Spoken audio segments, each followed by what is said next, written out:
భార్యాభర్తల మధ్యల సంబంధాలు, భవిష్యత్తు ఆర్థిక ప్రయోజనాలు, ప్రస్తుత ఆర్థిక లాభాలు.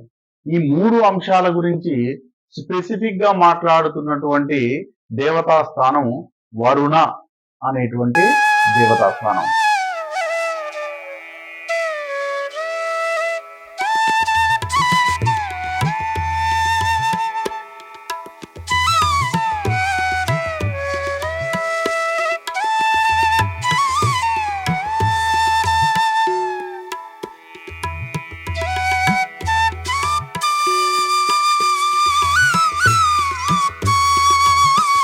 భార్యాభర్తల మధ్యల సంబంధాలు, భవిష్యత్తు ఆర్థిక ప్రయోజనాలు, ప్రస్తుత ఆర్థిక లాభాలు. ఈ 3 అంశాల గురించి స్పెసిఫిక్ గా మాట్లాడుతున్నటువంటి దేవతా స్థానం వరుణ అనేటువంటి దేవతా స్థానం. వాస్తు నియమానుసారంగా ఒక ఇంటిని నిర్మించాలంటే ఏకాశీతి పదవాస్తు పద్ధతిలోనే నియమించాలి. అంటే 10 అడ్డు వరుసలు, 10 నిలువు వరుసలుగా మనం ఎంచుకున్న స్థలాన్ని విభజిస్తే అందులో 9x9 అంటే 9 బాక్సులు అడ్డంగా, 9 బాక్సులు నిలువుగా 81 బాక్సెస్ ఏర్పడతాయి. ఈ ఒక్కొక్క బాక్స్ ని ఒక పదం. ఈ 81 పదాలను తిరిగి 45 దేవతా స్థానాలుగా విభజించారు. ఏకాశీతి పదవాస్తు పద్ధతిలో ఒక ఎంచుకున్న భూభాగాన్ని పద విన్యాసం అంటే 45 దేవతా స్థానాలుగా విభజించడాన్ని విధి విన్యాసం, పద విన్యాసం అంటారు. ఈ 45 దేవతా స్థానాలు అంటే ఏంటంటే వాస్తు నియమానుసారంగా వాస్తు పురుషుడు ఎంచుకున్న స్థలంలో ఈశాన్యంలో తల ఉంచి, నైరుతిలో కాళ్ళుంచి, వాయువ్య ఆగ్నేయాల్లో భుజాలుంచి బోర్లా పడుకున్న స్థితిలో ఉంటాడని, ఆయన పైన 45 మంది దేవతలు కొలువై ఉన్నారని వాస్తుశాస్త్రం చెబుతుంది.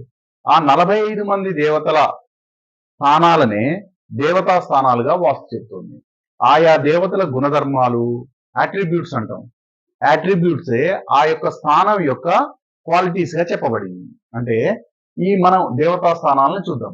ఇది తూర్పు అనుకుంటే, ఇది ఉత్తరం అనుకుంటే శిఖి, పరిజన్య, జయంత, ఇంద్ర, సూర్య, సత్య, బ్రిష్, అంతరిక్ష, అగ్ని, పూష, వితత్, గ్రహక్షత్, యమ, గంధర్వ, భృంగరాజ్, మృగ, పిత్ర, दुवारिक, सुग्रीव, पुष्पदंत, वरुण, असुर, सोष, रोग, मारक, नाग, मुख्य, बल्लाट, सोम, सर्प, दिति, अतिथि, आप, अपवत्स, सविता, सवित्रा, इंद्र, इंद्रजय, रुद्र, रुद्रजय, आर्यम, विवस्वान, मित्र, भूदल, ब्रह्म.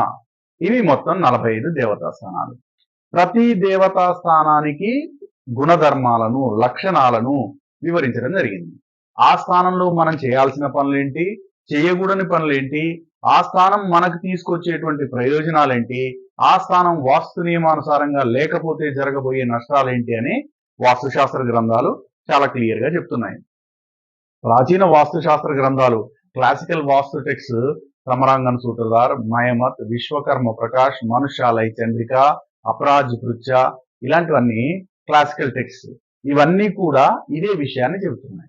వీటన్నిటిని పరిశీలించిన తర్వాత వరుణ అనేటువంటి ఈ దేవతా స్థానం యొక్క లక్షణాలను భార్యాభర్తల మధ్యలో అన్యోన్యత, ప్రేమానురాగాలు, ఆప్యాయతలను తెలియజేస్తుంది. ఒక వ్యక్తి వ్యాపారంలో ఉన్నా, ఉద్యోగంలో ఉన్నా, మరే ఇతర పని చేస్తున్నా గానీ సంవత్సరాంతంలో అతనికి మిగిలేటువంటి లాభాన్ని గురించినటువంటి వివరణ వరుణ స్థానం నిర్ణయిస్తుంది.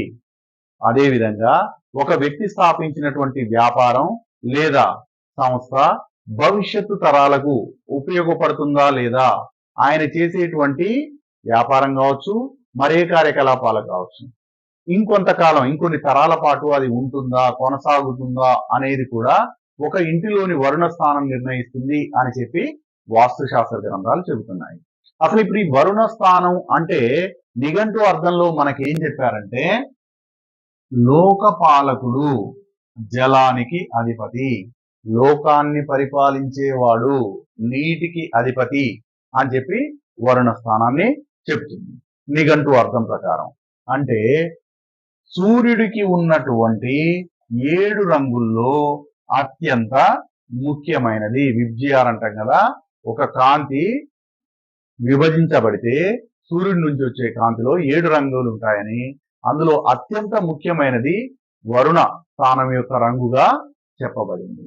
సూర్యుడి యొక్క డే టైంలో సూర్యుడిని మిత్ర స్థానంతో చెబితే, రాత్రి ఉన్నటువంటి సూర్యుడిని వరుణ స్థానంతో చెప్పారు. అంటే ఆల్మోస్ట్ వరుణ స్థానం అంటే సూర్యుడే, సూర్య భగవానుడే.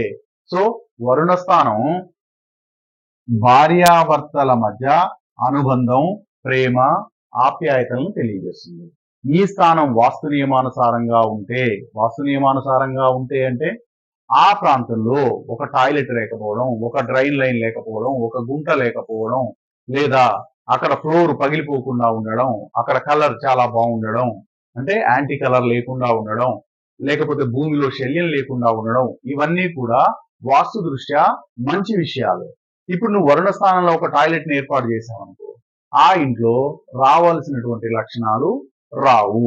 సో ఏముంటదట, భాగ్యశాలురుగా నియమానుసారంగా జీవితం గడిపే వ్యక్తులుగా ఉంటారు. ఎప్పుడు వరుణ స్థానం బాగుంటే ఆ వ్యక్తి నియమానుసారంగా నిబంధనలకు లోబడి జీవితాన్ని గడిపే వ్యక్తిగా ఉంటాడు.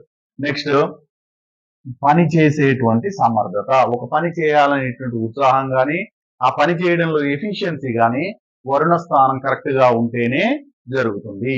నెక్స్ట్, రాజు లక్షణాలను అందిస్తుంది. అంటే ఒక రాజుకు ఉండాల్సినటువంటి లక్షణాలను వరుణ స్థానం బాగుంటే ఆ ఇంటి యజమానికి దక్కుతాయి. ధనం, వైభవం, యశస్సు. ధనం అంటే డబ్బు, వైభవం అంటే కీర్తి ప్రతిష్టలు, యశస్సు అన్న కీర్తి. ఇవన్నీ ఎప్పుడు వస్తాయి? వరుణ స్థానం వాస్తు నియమానుసారంగా ఉంటే. సుఖము, సురక్షితము.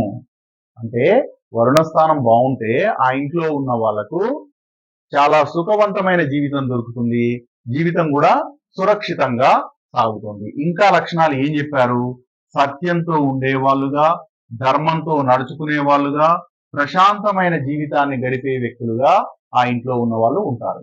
నెక్స్ట్, వాళ్ళు పనిచేసేటువంటి ఆఫీస్ కానీ, ఫ్యాక్టరీ కానీ, ఇండస్ట్రీ కానీ యొక్క ఆదాయం దినదిన ప్రవర్ధమానంగా ఉంటుంది. ఎప్పుడు? వరుణ స్థానం వాస్తు నియమానుసారంగా ఉన్నప్పుడు. భవిష్యత్తు, చాతుర్యత, బుద్ధి. అంటే చేసేటువంటి వ్యాపారం లేదా సంస్థ, నిర్వహించేటువంటి సంస్థ భవిష్యత్తు తరాలకు ఉపయోగపడేదిగా, ఆ పని భవిష్యత్తు తరాలకు కూడా ఉపయోగపడేదిగా ఉంటుంది. ప్రస్తుతం భార్యాభర్తల మధ్యన అన్యోన్యత, ప్రేమానురాగాలు ఉంటాయి, సరైన ఆదాయాలు ఉంటాయి. అదే వ్యాపారం భవిష్యత్తు తరాలకు కొనసాగే లక్షణాన్ని కూడా వరుణ స్థానం అందిస్తుంది. నెక్స్ట్, బలము, సద్భావము, భవిష్యత్తు. అబద్ధాల వ్యక్తులు దరిచేరరు. ఈ వరుణ స్థానం బాగుంటే కపటత్వం ఉన్నటువంటి వాళ్ళు కానీ, అబద్ధాలు చెప్పే వ్యక్తులు కానీ, మోసం చేసే వ్యక్తులు కానీ, ఇలాంటి వరుణ స్థానం పర్ఫెక్ట్ గా ఉన్న ఇంటి యజమానికి దరి చేరరు. కాబట్టి వరుణ స్థానం అత్యంత ముఖ్యమైనది. వాస్తు నియమానుసారంగా మరెక్కడ ఏ పదదేవతకు కూడా ఇలాంటి వివరణ లేదు. కాబట్టి ఒక ఇంట్లో భార్యాభర్తల మధ్యన అన్యోన్యత కానీ, ధన లాభం కానీ, భవిష్యత్తుకు ఉపయోగపడే పని చేయాలంటే కూడా వరుణ స్థానం అత్యంత పకడ్బందీగా, అద్భుతంగా ప్లాన్ చేయబడి ఉండాలి.